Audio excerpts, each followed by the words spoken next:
Bismillah. Okay, Bismillahirrahmanirrahim. Assalamualaikum warahmatullahi wabarakatuh. Alhamdulillahi rabbil alamin. Assalatu wassalamu ala asyrafil anbiya'i wal mursalin wa ala alihi wa ashabihi ajma'in. Wa la hawla wa la quwata illa billahil alil azim. Allahumma la sahla ila ma ja'altahu sahla wa anta taj'alu hazana idza syi'ta sahla. Rabbi syrah li sadri wa yassir li amri wa hlul 'uqdatam min lisani yafqahu qawli, amma ba'du.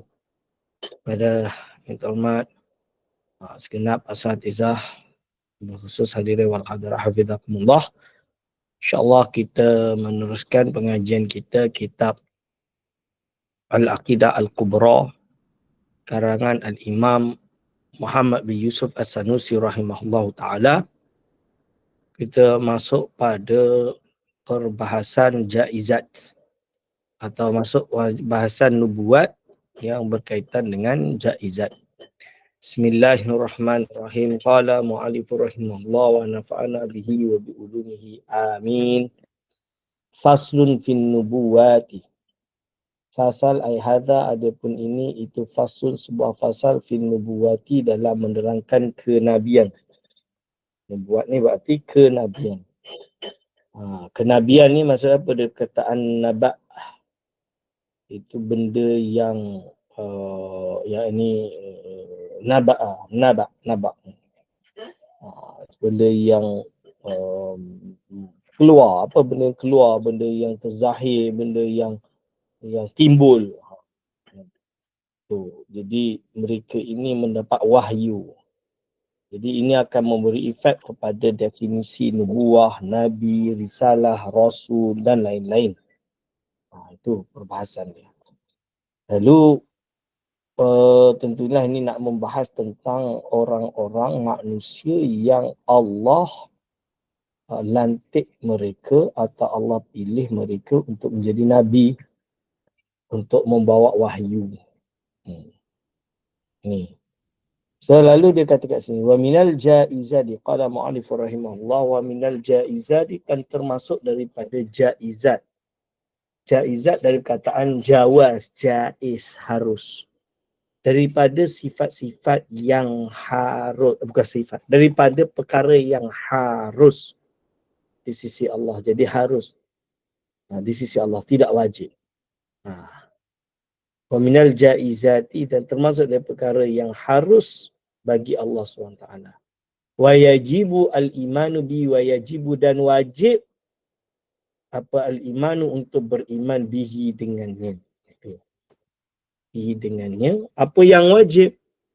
Ba'sur rusuli, iaitu wajib untuk kita iman harus di sisi Allah. Harus di sisi Allah. Ba'thur rusuli, mengutus para rasul. Berarti mengutus para rasul di sisi Allah ini adalah sifat harus, bukan sifat wajib. Jadi Allah tak wajib. Wajib ni mesti. Apakah Allah mesti? Tak, Allah tak mesti. Allah mengutus para rasul ini harus, tidak wajib. Harus. Boleh faham? Tapi kita wajib beriman lah. Kita wajib beriman bahawa Allah harus baginya mengutus para rasul. Ilal ibadi, kepada hamba. Ilal ibadi, kepada hamba, liyuballighuhum, supaya rasul ini semua menyampaikan kepada mereka amrallahi, perintah Allah. Subhanahu wa nahyahu wa ibahatahu. Allah subhanahu wa ta'ala wa nahyahu, dan apa saja amrullah, bukan hanya menyampaikan perintah Allah, wa nahyahu, dan larangan Allah, wa ibahatahu, dan perkara yang diharuskan di sisi Allah. Jadi boleh faham? Jadi Allah ini ada yang Allah perintah, ada yang Allah larang, dan ada yang Allah haruskan. Maksudnya beri kita keharusan untuk melakukan sesuatu. Wa ma yata'allaqu bidzalika, dan apa sahaja yang berkaitan dengan perkara-perkara tersebut. Apa saja yang berkaitan perkara amr, nahi dan juga ibahah daripada Allah tadi. Apa saja yang berkaitan tadi, yang berkaitan tiga tadi. Min khitabil wad'i, iaitu khitabil wad'i, yang berkaitan dengannya adalah khitab wad'i. Khitab wad'i ini berarti al-hukmu al-wad'i. Ma makna hukmul wad'i? Hukmul wad'i ini adalah berarti menerangkan bahawa sesuatu itu syarat rukun. Syarat rukun pula. Syarat. Kan? Syarat sahnya wuduk. Ini contoh dia. Nufus. Adanya ini, pernikahan itu nufus sah. Sah dan dia ada nufus. Nufus itu berarti berlakulah.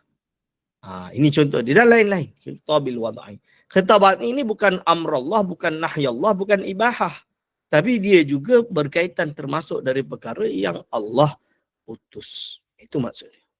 Lima arafta, pada perkara arafta yang engkau ketahui, annal akla, bahawa sesungguhnya akal la yudriku, dia tidak akan mencerap, kan? Dapat tahu maksud dia.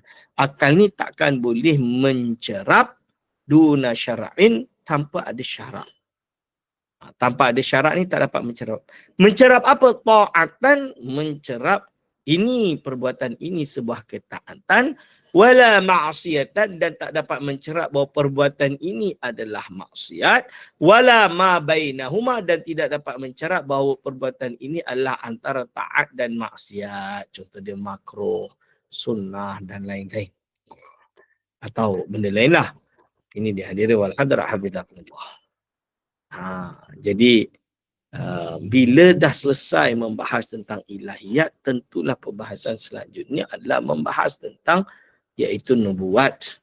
Berarti apa? Menurut Al-Imam Sanusi kat sini, dia akan membahas tentang makna nubuah dan nabi, risalah dan rasul, hukum risalah, iaitu hukum mengutus, dan mendirikan dalil ala thubutiha wa ma yata'allaku bidzalika, dan berkaitan dengannya. Ni.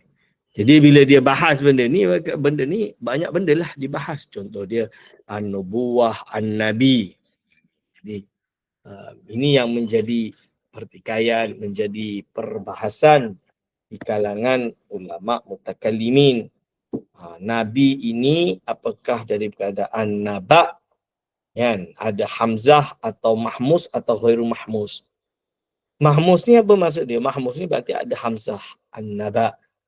Kan? Kalau ambil daripada naba ada mahmus, iaitu berarti ada hamzah lah. Maksud dia adalah khabar, naba'a. Kan? Binaba'in, sebuah khabar, benda yang zahir, benda yang dapat. Itu contoh dia. Dan juga kalau dia tidak dari perkataan mahmus, dari ghairul mahmus, kalau dia adalah ghairul mahmus, iaitu apa? Nubuwah contoh dia. Nabuwah atau nabwah yang itu. Nabwah. Naba syai'u ay irtafa. Tadi saya tersalah tadi. Yang naba tu khabar. Ini naba. Nabuwah.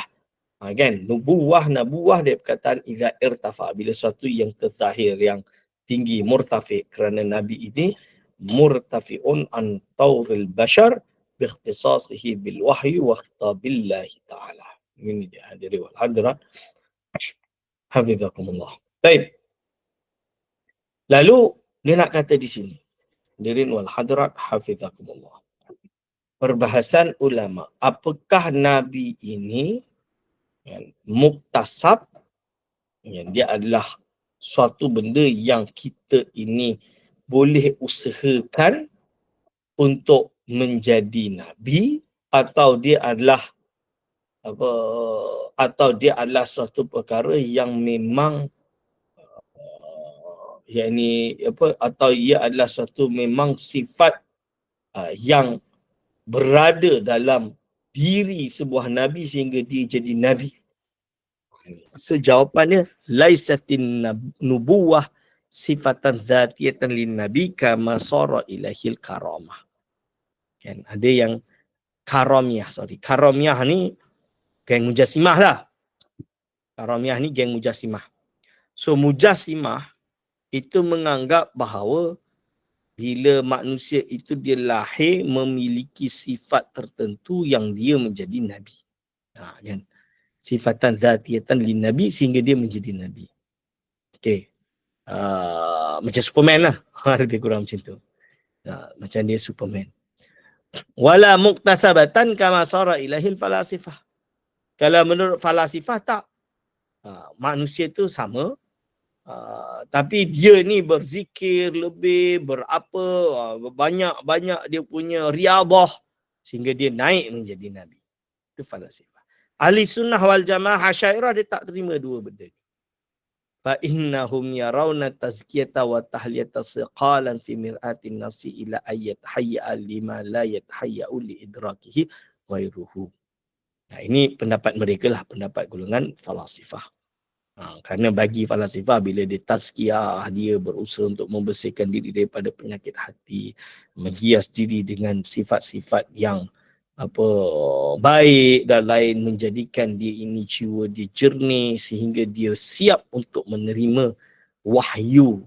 Dan Allah pun Allah tahu dia ni dah mencapai derajat kenabian, maka Allah pun memberi wahyu kepada dia. Itu di sisi golongan falasifah. Di sisi ahli sunnah tak macam tu. Wa innama marji'un nubuwati ila istifa'illahi 'abdan min ibadihi bil wahyi ilaihi. Di sisi ahli sunnah justru ini adalah murni pilihan Allah Subhanahu wa taala. Ini murni istifa'illahi taala 'abdan. Allah memilih Fulan bin Fulan seorang hamba yang Allah lantik dia, Allah letak dia, Allah pilih dia untuk menjadi rasul. Bil wahyi, dengan memberikan wahyu kepadanya. Itu adalah di sisi ahli sunnah wal jamaah. Berarti kalau hari ini ada orang berusaha untuk menjadi Nabi, tak boleh lah. Untuk apa tak boleh? Kerana apa? Kerana Allah dah khabarkan bahawa Nabi ni dah tutup, dah habis. Kan? Hadirin wal hadirat, hafizakumullah.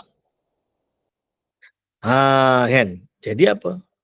Nubuwah yang kita pegang di sisi ahli sunnah itu adalah ikhtisasun bis sama'i wahyin minallah biwasiti malakin audunahu. Yang maksud dengan kenabian, dia adalah suatu keistimewaan yang Allah berikan kepada seorang hamba. Dengan keistimewaan ini dia mendapat peluang mendengar wahyu daripada Allah dengan lantaran atau dengan perantara malaikat audunahu atau selain malaikat. Contoh dia, atau tanpa malaikat.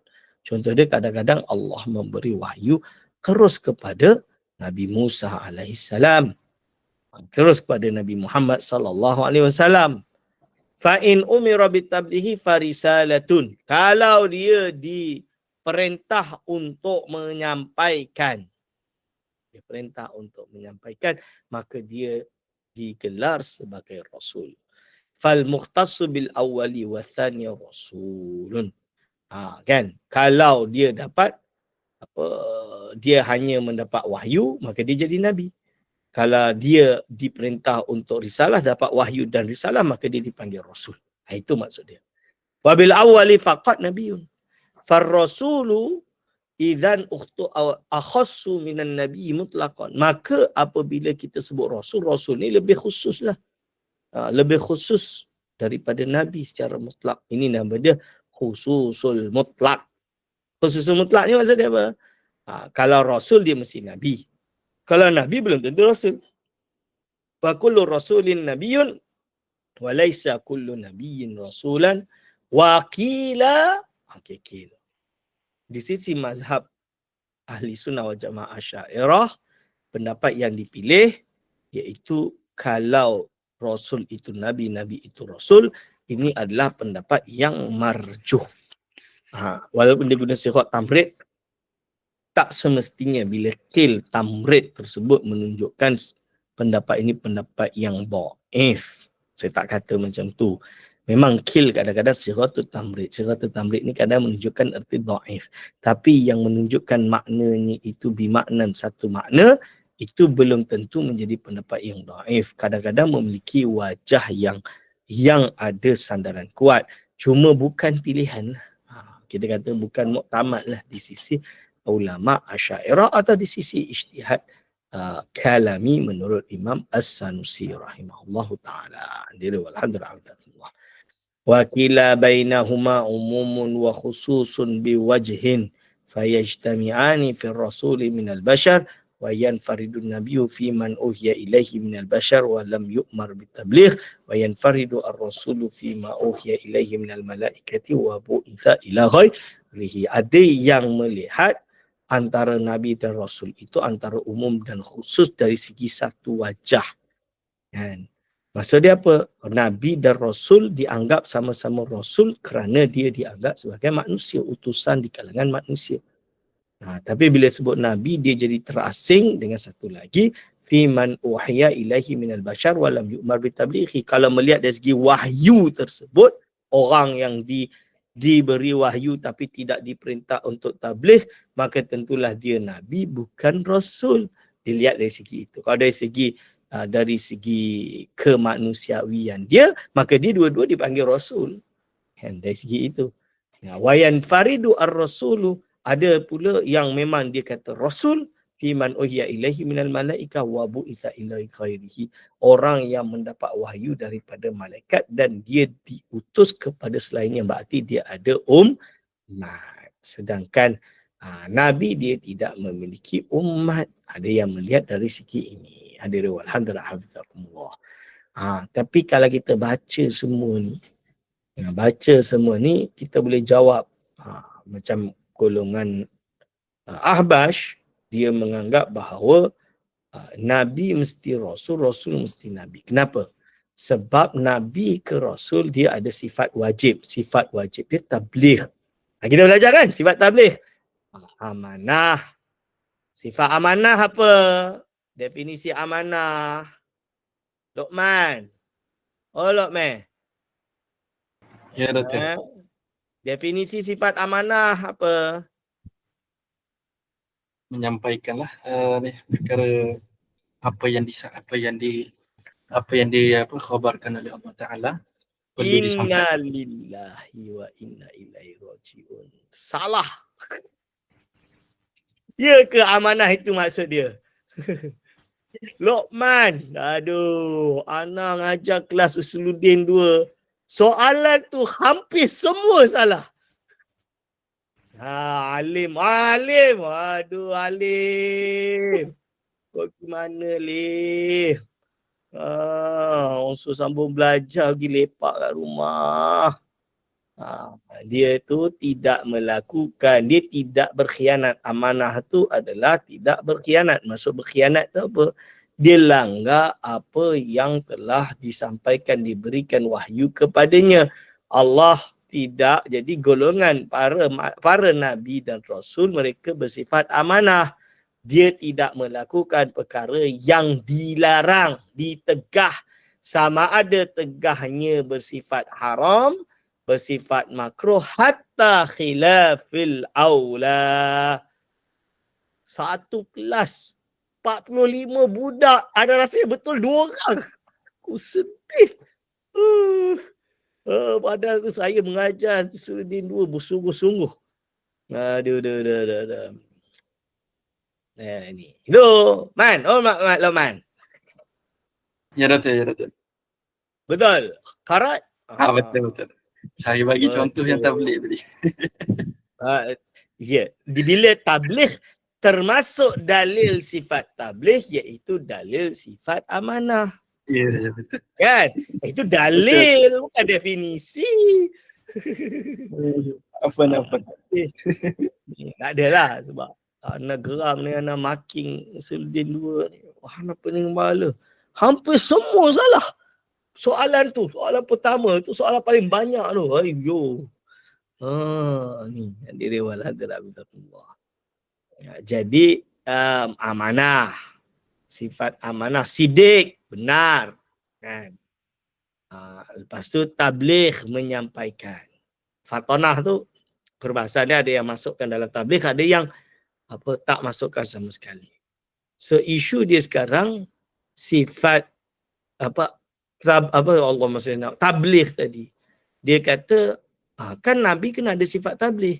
Kalau Nabi kena ada sifat tabligh, berarti kalau kata Rasul itu dapat wahyu tapi dia tidak tabligh, berarti dia tak cukuplah syarat sifat wajib. Dia tak suka cakap wajib, dia tak bolehlah jadi Rasul. Lebih kurang macam itulah dia kata. So itu tak betul. Jadi dia kata kenalah ada sifat tabligh. Berarti yang namanya Nabi, dia tetap ada tabligh. Dia tetap mentablighkan. Jadi yang betul kalau beza Rasul dengan Nabi itu tak ada perbezaan, sama, kecuali Rasul itu dia ini ada syariat baru, Nabi dia ikut syariat Nabi atau Rasul yang sebelumnya. Dia kata macam tu. Itu betul, bukannya salah, itu betul. Definisi itu tak salah. Definisi itu betul. Betul, tak salah. Hanya sahaja itu bukan hanya itu definisi yang dipilih ulama ahli sunnah wal jamaah. Faham? Maksud dia apa? Maksud dia ahli sunnah wal jamaah Syairah juga menerima, bahkan menjadi yang arus perdana muktamad bahawa Nabi itu dia tidak memiliki umat, Rasul itu memiliki umat. Ini yu'mar bitabligh. Lalu kalau dia kata berarti Nabi tak ada sifat tabligh ke? Siapa kata? Lam yu'mar, dia ada sifat tabligh. Malakah tabligh itu ada. Tapi dia tidak diperintah untuk tabligh. Kan? Betul ke tidak? Ini hadirin wal hadirat hafizahullah. Cuba renungkan. Betul ke tidak? Kan? Betul? Okey. Tu. Hadirin wal hadirat hafizahullah. Wa kilahuma mutabayyinani. Menurut satu kil keduanya beza, makna hilang tadi. Menurut satu lagi kil bahawa keduanya berbeza, sesungguhnya para rasul itu memiliki kutub dan syariat, dan nabi ini mereka ini berhukum dengan apa yang telah diturunkan pada selain mereka, tapi mereka itu juga mendapat wahyu kepada mereka. Ada yang memberi pendapat tersebut. Semua pendapat ini di sisi saya dia bukan bersifat dhaif, qaul syadz, bukan. Dia adalah aqwal ulama. Beberapa ulama yang memberi pandangan. Tidak semua kil itu menjadi sighatut tamrid, berarti jadi dhaif, tak semestinya. Yang dia cuma pendapat yang tidak dipilih oleh Al-Imam Muhammad bin Yusuf As-Sanusi. Ini hadirin wal hadirat hafizakumullah. Okay. So turun next. 4 sikit. Okay. Salah tadi dah jelas. Okay, haddul mu'jizat. Haddul mu'jizat. Jadi kalau harus Allah mengutus para rasul, para nabi dan rasul, mengutus para rasul, kalau harus bagi Allah, tak wajib, harus sahaja, maka tentulah mereka mendapat keistimewaan daripada Allah SWT. Wa tafaddala subhanahu bi ta'yidihim bil mu'jizati, dan Allah SWT memberi anugerah kepada mereka bi ta'yidihim, dengan memperkakaskan mereka bil mu'jizati, dengan sebuah mukjizat, adalati, yang menunjukkan ala sidqihim, bahawa mereka ini memiliki sifat sidik. Kan ini. Supaya apa? Jadi mukjizat itu tanda kepada mereka bahawa mereka ini benar. Apa yang mereka datang ini daripada Allah. Jadi jangan ingat mukjizat ini manusia tu yang buat, nabi tu yang buat. Ataupun karamah itu nabi itu yang tak. Wahya fi'lullahi subhanahu wa ta'ala. Ia adalah perbuatan Allah subhanahu wa ta'ala. Allah yang jadikan. Allah yang jadikan. Khariqun lil'adah. Mukjizat ini bersifat khariqun lil'adah. Mencari-cari adat. Dia mencari-cari adat. Muqarinun lida'war risalah. Dia mesti disertakan dengan dakwa bahawa dia ada utusan, ada risalah, ada wahyu yang dia bawa. Muttahaddi dan bih.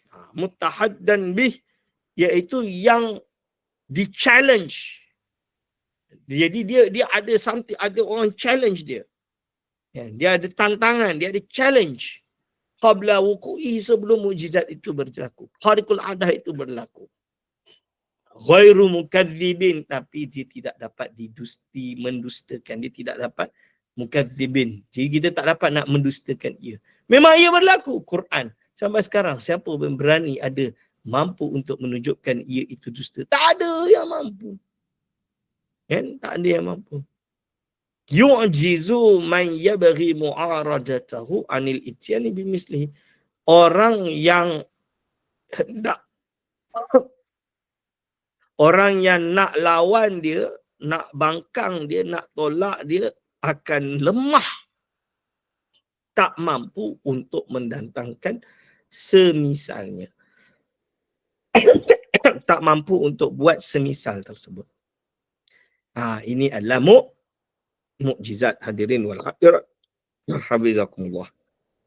Ini adalah mukjizat, kan? Mukjizat. Jadi turun bawah sikit. Okey. Mukjizat ini dia adalah ismu fa'il. Dia adalah isim fa'il, mukjizat. Ma'khudhatun, yang diambil minal i'jazi, masdari a'jaza. Dari perkataan i'jaz iaitu masdar a'jaza. Wahya lafdhun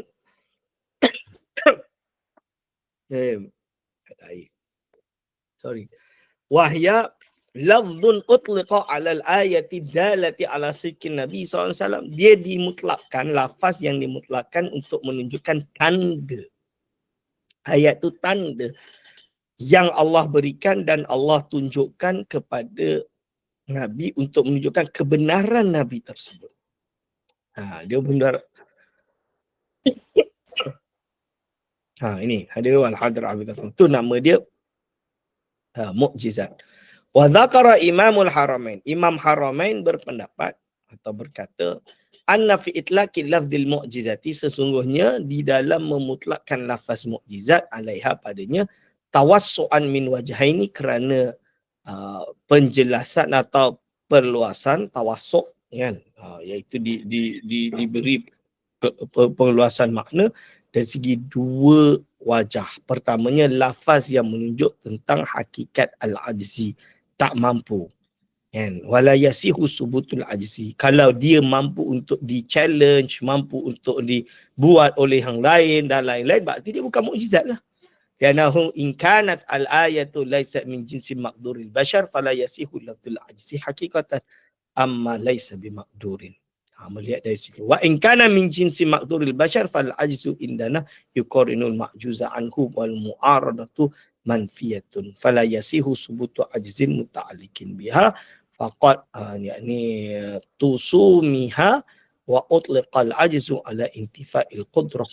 Jadi bila sebut ajzu, jadi tak ada yang mampu untuk menglawannya, atau kita takkan mampu boleh membuatnya mukjizat. Kama yutasamahu bil jahli wa yutlaqu ala intifa'il ilmi. Wajah sani daripada tawasuk itu, lafaz mukjizat itu menunjukkan irtifa'il, iaitu wazan fa'il dari perkataan al-ajzi. Wallahu ta'ala huwa fa'ilul ajzi, iaitu Allah yang menciptakan perbuatan ajzi tadi. Fasumya mafu'ilal ajzu indahu mu'jizan majazan. Maka dia panggil mukjizat sebagai majaz. Lalu bila dia sebut fi'lullahi subhanah ila akhiri fasyarahu hadha yastabinu bi bayani ma ikhtaraza minhu bi kulli qaidin min tilkal quyudi wa ilaihi asyara ila akhirih. Jadi bila kata ia adalah perbuatan Allah atas tadi, tak habis lagi.